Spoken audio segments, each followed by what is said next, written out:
Hi all ನಮಸ್ಕಾರ ಎಲ್ರಿಗೂ. ಎಲ್ಲರೂ ಹೇಗಿದ್ದೀರಾ? ನಾನು ತುಂಬ ಚೆನ್ನಾಗಿದ್ದೀನಿ. ನೀವು ಚೆನ್ನಾಗಿದ್ದೀರಾ ಅಂತ ಅನ್ಕೊತಿದ್ದೀನಿ. ತುಂಬ ದಿನ ಆದಮೇಲೆ ವ್ಲಾಗ್ ಮಾಡ್ತಾ ಇದ್ದೀನಿ. ಒಂದು ದೇವಸ್ಥಾನಕ್ಕೆ ಹೋಗಿದ್ವಿ, ಏನೆಲ್ಲ ನೋಡ್ಕೊಂಬಂದ್ವಿ ಅಂತ ನಾನು ಈ ವ್ಲಾಗಲ್ಲಿ ನಿಮಗೆ ಹೇಳಕ್ಕೆ ಇಷ್ಟಪಡ್ತಾ ಇದ್ದೀನಿ. ತುಂಬ ಚೆನ್ನಾಗಿತ್ತು. ಒಂದೊಳ್ಳೆ ಸಂಡೇ ಪ್ರೊಡಕ್ಟಿವ್ ಡೇ ಆಗಿತ್ತು. ಬನ್ನಿ ಹಾಗಾದ್ರೆ ನೋಡ್ಕೊಂಬರೋಣ ಏನೇನಾಯಿತು ಅಂತ. Welcome back to my channel.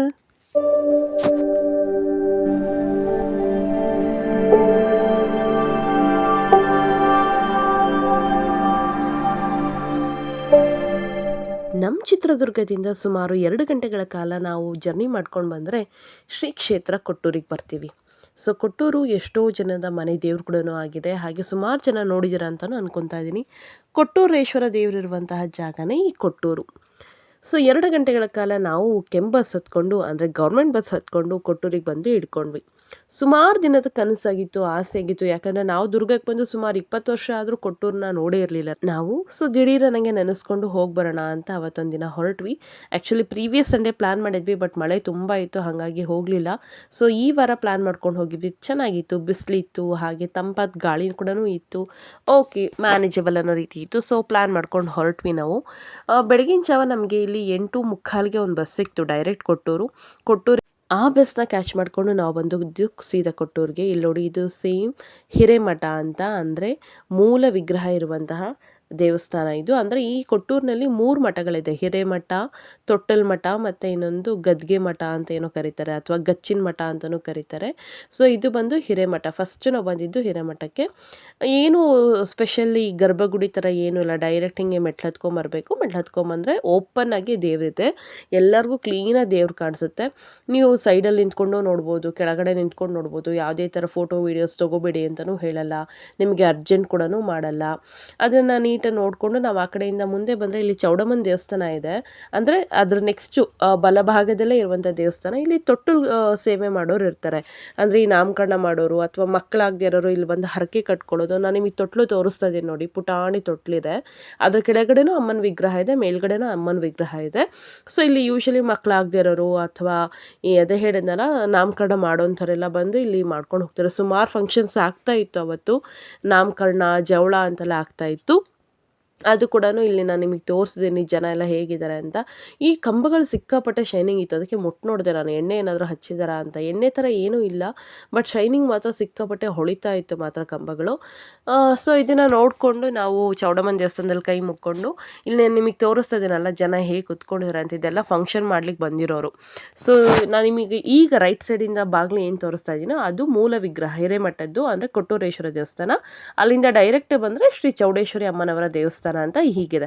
Just opposite, ಅಂದರೆ ಪಕ್ಕದಲ್ಲೇ, ಬಿಸೈಡ್ ಅಂತಾರಲ್ಲ ಆ ರೀತಿ ಪಕ್ಕದಲ್ಲೇ ಇದೆ. ಇಲ್ಲಿ ಯಾವ ರೀತಿ ಪೂಜೆ ಸಲ್ಲಿಸಬೇಕು, ಅದು ಏನೇನೆಲ್ಲ ಫಂಕ್ಷನ್ಸ್ ಮಾಡ್ಬೋದು ಅಂತಲೂ ಕೊಟ್ಟಿದ್ರು. ಅದ್ರ ಹಿಂದ್ಗಡೆನೇ ನಮಗೆ ಓಪನ್ ಸ್ಪೇಸ್ ಇಲ್ಲೇನಿದೆ, ಅನ್ನ ದಾಸೋಹ ಇದೆ. ನಿತ್ಯ ಅನ್ನ ದಾಸೋಹ ಕೂಡ ನಡೆಯುತ್ತೆ ಇಲ್ಲಿ. ಏನೂ ಇಲ್ಲ, ಸಿಂಪಲಾಗಿ ಒಂದು ಅನ್ನ, ಸಾರು, ಪಲ್ಯ ಅಥವಾ ಒಂದು ಉಪ್ಪಿನಕಾಯಿ ಥರ ಏನಾದರೂ ಕೊಡ್ತಾರಂತ ಅಷ್ಟೇ. ನಾವು ಹೋಗಿದ್ದ ದಿನ ಆ್ಯಕ್ಚುಲಿ ಬದನೆಕಾಯಿ ಪಲ್ಯ, ಅನ್ನ, ತಿಳಿ ಸಾರು ಇತ್ತು, ಬಟ್ ಪಲ್ಯ ಖಾಲಿಯಾಗಿತ್ತು. ಆಮೇಲೆ ಪಾಯಸ ಕೂಡ ಇರುತ್ತೆ, ಕಂಪಲ್ಸರಿ ಪಾಯಸ ಇರುತ್ತೆ. ಇಲ್ಲಿ ನೋಡಿ, ಇದೊಂದು ಪುಟ್ಟ ಮಗುಗೆ ಜವಳ ಮಾಡಿದ್ರು, ಅಂದರೆ ಕೂದಲು ತೆಗ್ಸಿದ್ರು, ಅದ್ರ ಕೂಡ ಫಂಕ್ಷನ್ ನಡೀತಾ ಇತ್ತು. ಫಂಕ್ಷನ್ ಮಾಡೋರಿಗೆಲ್ಲ ಇದು ರೂಮ್ಸ್ನ ಅಲಾಟ್ ಮಾಡ್ತಾರೆ, ಅಂದರೆ ಅವರು ಲಾಡ್ಜ್ಗಳ ಥರ ರೂಮ್ಗಳನ್ನ ಇಲ್ಲಿ ಬುಕ್ ಮಾಡ್ಕೋಬೋದು. ಸ್ನಾನದ ವ್ಯವಸ್ಥೆ, ಬಚ್ಚಲ ಮನೆ ಎಲ್ಲ ನೀಟಾಗಿದೆ, ಕ್ಲೀನಾಗಿದೆ. ಆಮೇಲೆ ಇಲ್ಲಿ ನೋಡಿ, ಕುಡಿಯೋಕ್ಕೆ ನೀರು ಕೂಡ ಸಪ್ರೇಟ್ ವ್ಯವಸ್ಥೆ ಇದೆ. ಊಟದ ಹಾಲ್ ಇದು, ಕ್ಲೀನಾಗಿ ತಟ್ಟೆ ಸ್ಟ್ಯಾಂಡಲ್ಲಿ ಇಡೋ ತಟ್ಟೆಗಳನ್ನ ಸ್ವತಃ ನಾವೇ ಸ್ವಯಂ, ಅಂದರೆ ನಾವೇ ತೊಳಿಬೇಕು, ಇಡಬೇಕು, ಮತ್ತು ನಾವೇ ತೊಳ್ಕೊಂಡು ತೊಗೋಬೇಕು, ಆ ರೀತಿ ಸೇವೆ ಇದು. ವಾಲಂಟಿಯರ್ಸಾಗಿ ಸುಮಾರು ಜನ ಅನ್ನ ಸಾರನ್ನೆಲ್ಲ ಹಾಕ್ಲಿಕ್ಕೋಸ್ಕರ, ಬಡಿಸ್ಲಿಕ್ಕೋಸ್ಕರ ನಿಂತಿರ್ತಾರೆ ಅಲ್ಲಿ. ಆದಷ್ಟು ಜನ ವೇಸ್ಟ್ ಮಾಡದೇ ಇರೋದು ಒಳ್ಳೆಯದು. ಆಮೇಲೆ ಇಲ್ಲಿ ನಾನು ನೋಡಿರೋ ಮಟ್ಟಿಗೆ ಸುಮಾರು ಜನ ವೇಸ್ಟ್ ಏನೂ ಮಾಡಿರಲಿಲ್ಲ, ಯಾಕಂದರೆ ಅವ್ರು ಹಾಕೋದು ಸ್ವಲ್ಪ ಸ್ವಲ್ಪ ಹಾಕ್ತಾರೆ, ತುಂಬ ಹಾಕಿ ವೇಸ್ಟ್ ಕೂಡ ಮಾಡಿಸಲ್ಲ. ಸೊ ಇದು ನಮಗೆ ಸೆಕೆಂಡ್ ರೌಂಡ್, ಅಂದರೆ ನಾವು ಊಟ ಆದಮೇಲೆ ಬಂದಿದ್ದು. ಟೊಮೆಟೊ ಒಂಥರ ಪಲ್ಯ, ಪಾಯಸ, ಮತ್ತು ಇಲ್ಲಿ ಅನ್ನ, ಹಾಗೆ ತಿಳಿ ಸಾರು ಕೂಡ ಈ ಕಡೆ ಸಪ್ರೇಟ್ ಇತ್ತು. ಆ ಕಡೆ ನೆಕ್ಸ್ಟ್ ಬ್ಯಾಚ್ ರೆಡಿ ಕೂಡ ಆಗ್ತಾ ಇತ್ತು. ಫ್ಲೇವರು ಅಷ್ಟೇ ತುಂಬ ಚೆನ್ನಾಗಿತ್ತು. ಪ್ರಸಾದ ಅಲ್ವಾ, ಹೇಗಿದ್ರು ಚೆಂದ. ಸೊ ನಾವು ಅಲ್ಲಿ ತಿಂದ್ಕೊಂಡು ಊಟ ಮಾಡಿಕೊಂಡು ಅಲ್ಲಿಂದ ಸೀದಾ ನೆಕ್ಸ್ಟ್ ತೊಟ್ಲು ಮಠ ಅಂತ ಕರೀತಾರೆ, ಅಲ್ಲಿಗೆ ಹೋಗಿ ಬನ್ನಿ ಚೆನ್ನಾಗಿದೆ ಅಂತ ಹೇಳಿದರು. ಸೊ ನಾವು ಹಾಗೆ ರೋಡ್ನ ಕೇಳ್ಕೊಂಡು ಈ ಮಕ್ಳ ಹತ್ರ ಎಲ್ಲಿ ಹೋಗಬೇಕಪ್ಪ ತೊಟ್ಲು ಮಠಕ್ಕೆ ಅಂತೆಲ್ಲ ಕೇಳ್ಕೊಂಡಾಗ ಮಕ್ಕಳು ದಾರಿ ತೋರಿಸ್ತಾ ಇದ್ರು. ನಾವು ನೋಡಿದ್ರೆ ತೊಟ್ಲು ಮಠದ ಮುಂದೆನೇ ನಿಂತಿದ್ವಿ. ಇದೇ ತೊಟ್ಲು ಮಠ ಅಂತ ಅಂದರು. ಅಲ್ಲಿ ಏನೂ ನಮಗೆ ಹೆಸರು ಕಾಣಿಸ್ಲಿಲ್ಲ, ಯಾಕಂದರೆ ನಾವು ಸೈಡಲ್ಲಿ ನಿಂತಿದ್ವಿ. ಆಮೇಲೆ ಮುಂದೆ ಬಂದು ನೋಡಿದ್ರೆ ಇಲ್ಲಿ ದೊಡ್ಡದಾಗಿ ನೀಟಾಗಿ ಬೋರ್ಡ್ ಹಾಕಿದ್ದಾರೆ ತೊಟ್ಟಿಲು ಮಠ ಅಂತ. ಇದು ಕೊಟ್ಟೂರೇಶ್ವರವರ ತೊಟ್ಟಿಲ ಮಠ ಅಂತ ಇದು. ಅಂದರೆ ಯೂಶಲಿ ಮಕ್ಕಳು ಆಗದೆ ಇರೋವಂಥವ್ರು ಖಂಡಿತವಾಗ್ಲೂ ಇಲ್ಲಿ ಬಂದು ಒಂದು ಪೂಜೆ ಸಲ್ಲಿಸಿದ್ರೆ ಅಥವಾ ಒಂದು ಅವ್ರು ಏನು ಹೇಳಿರ್ತಾರೋ ಆ ವ್ರತಗಳನ್ನ ಮಾಡಿದರೆ ಅವರಿಗೆ ಮಕ್ಕಳಾಗುತ್ತೆ ಅನ್ನುವಂಥ ನಂಬಿಕೆ ತುಂಬಾ ಇದೆ. ನಾವು ಹೋದಾಗಲೂ ಅಲ್ಲಿ ಯಾರೋ ಬಂದಿದ್ದರು, ಕೇಳ್ತಾಯಿದ್ರು, ಅವ್ರಿಗೂ ಪೂಜೆ ಹೀಗೆ ಮಾಡಿ ಹಾಗೆ ಮಾಡಿ ಕಾಯಿ ತೊಗೊಂಬನ್ನಿ ಅಂತ ಏನೇನೋ ಲಿಸ್ಟ್ ಕೊಡ್ತಾಯಿದ್ರು ಅವರು. ಅವರವರ ನಂಬಿಕೆಗೆ ಅದು ಬಿಟ್ಟಿದ್ದಲ್ವ. ಸೊ ನಾವು ನಮಸ್ಕಾರ ಮಾಡಿಕೊಂಡು ಒಳಗೆ ಹೋಗೋಣ ಅಂತ ಹೋದ್ವಿ.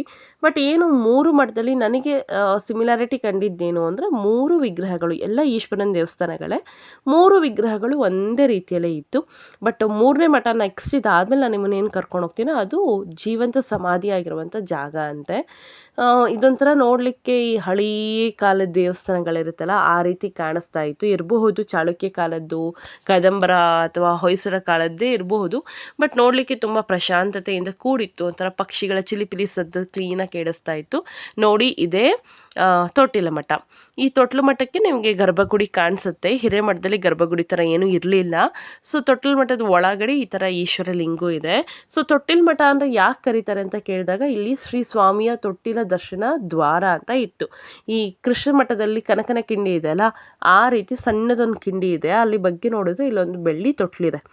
ಸೊ ಯಾರಿಗೆ ಮಕ್ಕಳೆಲ್ಲ ಆಗಿಲ್ಲ ಅಂತಾರೋ ಅವ್ರು ಈ ಥರ ಒಳಗಡೆ ಕರೆಸ್ಕೊತಾರೆ, ತೊಟ್ಲ ಹತ್ರ ನಿಲ್ಲಿಸಿ ಪೂಜೆ ಎಲ್ಲ ಮಾಡ್ತಾರೆ, ಅಥವಾ ಅಲ್ಲೇ ನಿಂತ್ಕೊಂಡು ನೆಕ್ಸ್ಟ್ ಅವ್ರು ಏನು ಮಾಡಬೇಕು ಅನ್ನೋದನ್ನು ಹೇಳ್ತಾರೆ. ಸೊ ಇಲ್ಲೂ ನೀವು ನೋಡ್ತಾ ಇದ್ದೀರಾ ಯಾರೋ ಒಬ್ಬರು ವಯಸ್ಸಾಗಿರೋರ ಥರ ಆಂಟಿ ಮತ್ತು ಅಂಕಲ್ ನಿಂತಿದ್ರಲ್ವ, ಅವರು ನೆಕ್ಸ್ಟ್ ಏನು ಹೇಗೆ ಅಂತೆಲ್ಲ ವಿಚಾರಿಸ್ತಾ ಇದ್ರು, ಎಷ್ಟು ಭಕ್ತಿಯಿಂದ ಕೇಳಿಸ್ಕೊತಾ ಇದ್ರು. ಸೊ ಅಲ್ಲಿ ನಾವು ನಮಸ್ಕಾರ ಮಾಡಿಕೊಂಡು ಅಲ್ಲಿಂದ ನೆಕ್ಸ್ಟ್ ಹೊರಟಿದ್ದೆ ಈ ಗಚ್ಚಿನ ಮಠ ಅಥವಾ ಗದ್ಗೆ ಅಂತ ಏನು ಕರೀತಾರೋ ಅಲ್ಲಿಗೆ. ಸೊ ಅದು ಸ್ವಲ್ಪ ದೂರನೇ ಇದೆ. ಇದು ಕೊಟ್ಟೂರು ಊರು, ಅಂದರೆ ಒಳಗಡೆ ಮನೆಗಳೆಲ್ಲ ಈ ರೀತಿ ಇದೆ. ಯಾರಾದರೂ ಕೊಟ್ಟೂರಿಂದ ನಾನು ವ್ಲಾಗ್ನ ನೋಡ್ತಾ ಇದ್ದರೆ ದಯವಿಟ್ಟು ನಿಮ್ಮ ಮನೆ ಎಲ್ಲಿ ಬರುತ್ತೆ ಅಂತ ಕಮೆಂಟ್ ಬಾಕ್ಸಲ್ಲಿ ತಿಳಿಸಿ. ಸೊ ನಾವು ನೆಕ್ಸ್ಟ್ ನಮ್ಗೆ ಇನ್ನೊಂದು ಏನು ಅಂದರೆ ಇವತ್ತು ಸಂಡೇ ಆಗಿತ್ತಲ್ವ, ನಾವು ಅವತ್ತು ಹೋಗಿದ್ದಿನ ಅದೇ ಹುಡುಗರು ಎಲ್ಲ ಕಡೆನೂ ಆಟಾಡ್ತಾಯಿದ್ರು. ಅದೊಂದು ಮಜವಾಗಿತ್ತು. ಇಲ್ಲಿ ನಾನು ನಮ್ಮಮ್ಮ ಒಂದೇ ಥರ ಸ್ಯಾರಿ ಉಟ್ಕೊಂಡಿದ್ವಿ. ಸ್ವಲ್ಪ ಕಲರ್ ಮಾತ್ರ ಚೇಂಜ್ ಇತ್ತು. ಅವ್ರದ್ದು ವೈಟ್, ನಂದೊಂಥರ ಪಿಸ್ತಾ ಗ್ರೀನ್ ಕಲರ್. ಎಲ್ಲರಿಗೂ ಸ್ಯಾರಿ ತುಂಬ ಇಷ್ಟ ಆಗ್ತಿತ್ತು. ದೇವಸ್ಥಾನದಲ್ಲೆಲ್ಲ ಕೇಳ್ತಾಯಿದ್ರು. ಸೊ ಅಲ್ಲಿಂದ ನಾವು ಮಕ್ಳನ್ನ ಕೇಳ್ಕೊಂಡು ಹೊರಟ್ವಿ. ಆನ್ ದ ವೇ ಹೋಗ್ತಾ ಇಲ್ಲಿ ಊರಮ್ಮನ ದೇವಸ್ಥಾನ ಅಂತ ಬಂತು. ಹಳ್ಳಿಗಳಲ್ಲಿ ದುರ್ಗಮ್ಮನ ದೇವಸ್ಥಾನ ಅಂತಲೂ ಕರೀತಾರೆ ಇದನ್ನು. ಸೊ ಯೂಶಲಿ ಈ ಹಳ್ಳಿಗಳಲ್ಲಿ ಈ ಅಮ್ಮ ಆದಾಗ 5ನೇ ದಿನ, 3ನೇ ದಿನ ಅಥವಾ 9ನೇ ದಿನ ಅದನ್ನು ಅಮ್ಮನ ಕಳಿಸೋದು ಅಂತ ಅಂತಾರಲ್ವ. ಕಳಿಸ್ಬೇಕಾದ್ರೆ ಈ ಊರಮ್ಮನ ದೇವಸ್ಥಾನ ಕರ್ಕೊಂಬಂದು ಮೊಸರನ್ನ ಎಲ್ಲ ಕೊಟ್ಟು ಮಾಡ್ತಾರಂತೆ. ಅದೇ ರೀತಿ ಕೊಟ್ಟೂರಲ್ಲಿ ಇದು ಊರಮ್ಮನ ದೇವಸ್ಥಾನ ಅಥವಾ ದುರ್ಗಮ್ಮನ ದೇವಸ್ಥಾನ ಅನ್ಬೋದು. ಇದೇನೋ ಒಂಥರ ಸ್ಪೆಷಲ್ ಆಗಿತ್ತು. ಅಂದರೆ ಈ ವುಡನ್ ಬರುತ್ತಲ್ಲ ಆ ಥರ ವುಡ್ಡಿಂದೇನೋ ಅಂತ ಇದ್ರು ನಮ್ಮಮ್ಮ. ನೋಡಿ ಇದು ಊರಮ್ಮನ ದೇವಸ್ಥಾನ. ಹಾಗೇನಾದರೂ ನಿಮಗೆ ಗೊತ್ತಿದ್ದರೆ ಕಮೆಂಟ್ ಬಾಕ್ಸಲ್ಲಿ ತಿಳಿಸಿ. ಸೊ ಇಲ್ಲೂ ಒಂದು ನಮಸ್ಕಾರ ಮಾಡ್ಕೊಂಡ್ವಿ. ಅಲ್ಲಿಂದ ಸೀದಾ ಹೊರಟಿದ್ದೆ ನಾವು. ಇಲ್ಲಿ ನೋಡಿ ಕೊಟ್ಟೂರೇಶ್ವರ ಸ್ವಾಮಿಯ ಜೀವಂತ ಸಮಾಧಿ ಆಗಿರುವಂಥ ಜಾಗ ಇದು. ಈ ಕಡೆ ವೀರಭದ್ರೇಶ್ವರನ ದೇವಸ್ಥಾನ ಕೂಡ ಇತ್ತು. ಆಮೇಲೆ ಇಲ್ಲಿ ನಾನು ನಿಮಗೆ ಸ್ಪೆಷಲ್ ತೋರಿಸ್ತೀನಿ. ನಂಗೆ ಇದು ಒಂಥರ ಫಂಕ್ಷನ್ಸ್ ಎಲ್ಲ ಮಾಡಲಿಕ್ಕೆ ಇಲ್ಲಿ ಯಾವುದೇ ರೀತಿ ತೊಂದರೆ ಇಲ್ಲ. ಇಲ್ಲಿ ನೋಡ್ತಾ ಇದ್ದೀರಲ್ಲ ಚೇರ್ಸ್ ಎಲ್ಲ ಹಾಕಿ ಕೂಡಿಸಿದಾರಲ್ವ, ಇಲ್ಲಿ ಏನೋ ಫಂಕ್ಷನ್ ಇದೆಯಲ್ಲ ಅಂತ ನೋಡೋಕ್ಕೆ ಅಂತ ಹೋದ್ವಿ. ಹೌದು, ಇಲ್ಲಿ ಯಾರೋ ಒಬ್ಬ ತಾತಂದು 88 ಇಯರ್ಸ್ದು ಬರ್ತ್ಡೇ ಸೆಲೆಬ್ರೇಷನ್ ಮಾಡ್ತಾಯಿದ್ರು. ಒಬ್ಬ ಎಷ್ಟು ಗ್ರೇಟ್ ಅಲ್ವಾ, 88 ವರ್ಷಕ್ಕೆ ಇಷ್ಟು ಗ್ರ್ಯಾಂಡಾಗಿ ಬರ್ತ್ಡೇ ಮಾಡ್ತಾ ಇದ್ದಾರೆ ಅಂತ ಅಂದ್ಕೊಂಡ್ವಿ ನಾವು. ಅದೇನೋ ಲಕ್ ಅಂತಾರಲ್ಲ, ಆ ತಾತನ ಕರ್ಕೊಂಬಂದರು. ಯಾರದು ಅಂತ ನೋಡಲಿಕ್ಕೂ ನಮಗೆ ಸಿಕ್ಕರು. ನೋಡಿ ಇವರೇ ಆ ತಾತ. ಇವ್ರದ್ದೇ ಬರ್ತ್ಡೇ ಸೆಲೆಬ್ರೇಷನ್ ಕೂಡ ಇತ್ತು ಅಲ್ಲಿ. ಎಲ್ಲ ಮನೆಯಲ್ಲಿ ಮಕ್ಕಳು ಮೊಮ್ಮಕ್ಕಳು ಎಲ್ಲ ಸೇರ್ಕೊಂಡು ಬರ್ತ್ಡೇನು ಮಾಡ್ತಾಯಿದ್ರು. ಸೊ ಅಲ್ಲಿಂದ ನಾವು ಒಳಗಡೆ ಬಂದ್ವಿ ಯಾವ ರೀತಿ ಇದೆ ಅಂತ ನೋಡಲಿಕ್ಕೆ.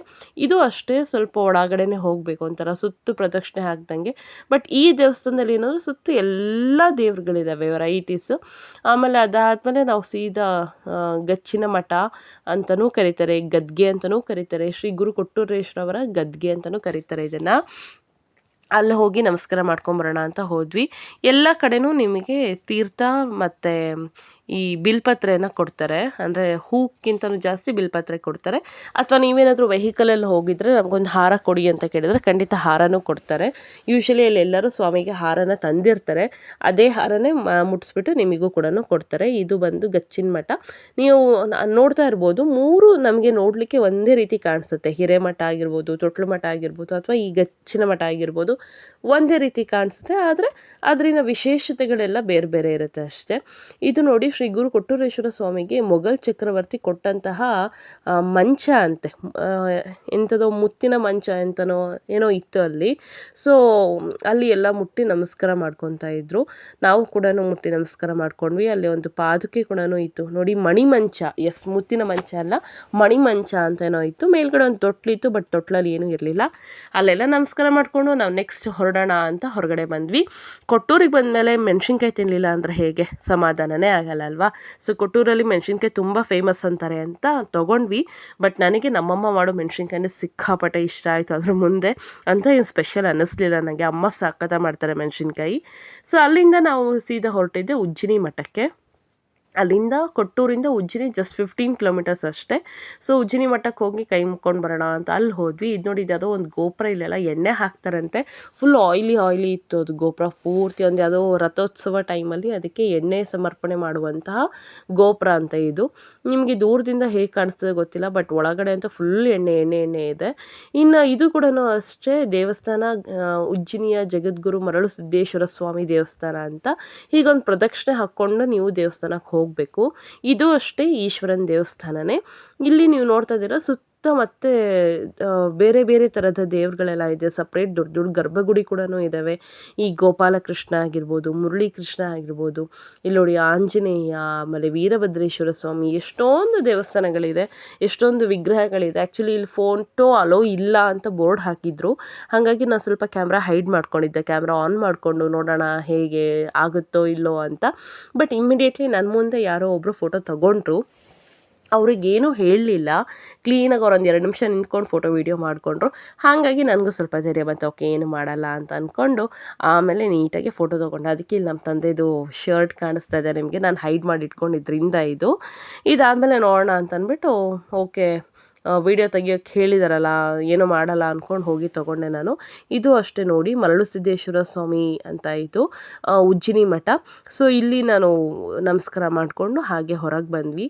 ಇದು ಅಷ್ಟೇ ಎಂಥದೋ ಗದ್ಗೆ ಥರನೇ ಇತ್ತಪ್ಪ ಇದು ಕೂಡ ನೋಡಲಿಕ್ಕೆ.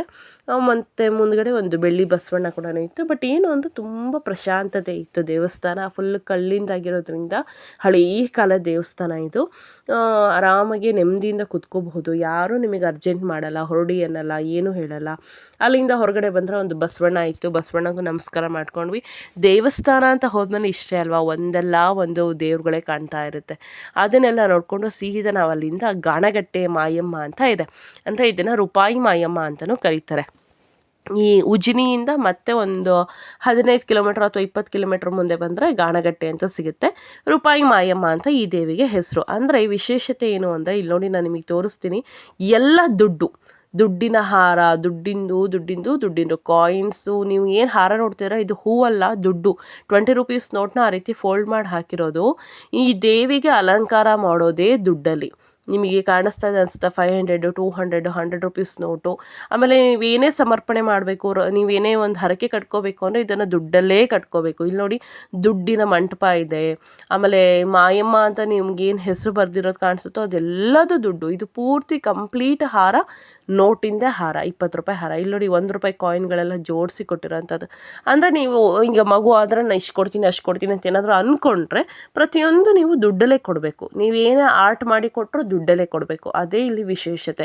ಅದಕ್ಕೆ ಇಲ್ಲಿ ರೂಪಾಯಿ ಮಾಯಮ್ಮ ಅಂತ ಕರೀತಾರೆ. ತುಂಬಾ ಪವರ್ಫುಲ್ ಇರುವ ದೇವರು. ಇಷ್ಟು ನೋಡಿಕೊಂಡು ನಾವು ವಾಪಸ್ ಊರಿಗೆ ಬಂದ್ವಿ. ಇದಾಗಿತ್ತು ನಮ್ಮ ಸಂಡೇ. ಹೋಪ್ ಈ ವ್ಲಾಗ್ ನಿಮಗೆ ಕೂಡ ಇಷ್ಟ ಆಗಿದೆ. ನೀವು ಕೊಟ್ಟೂರಿಗೆ ಹೋಗಿ ಬಂದಷ್ಟೇ ಖುಷಿಯಾಗಿದೆ ಅಂದ್ಕೊತೀನಿ. ಮತ್ತೆ ಆದಷ್ಟು ಬೇಗನೆ ಇನ್ನೊಂದು ವ್ಲಾಗ್ ಜೊತೆ ಸಿಗ್ತೀನಿ. ಅಲ್ಲಿ ತನಕ ವೆಯ್ಟ್ ಮಾಡ್ತಾ ಇರಿ. ಬಾಯ್, ಸಿ ಯು.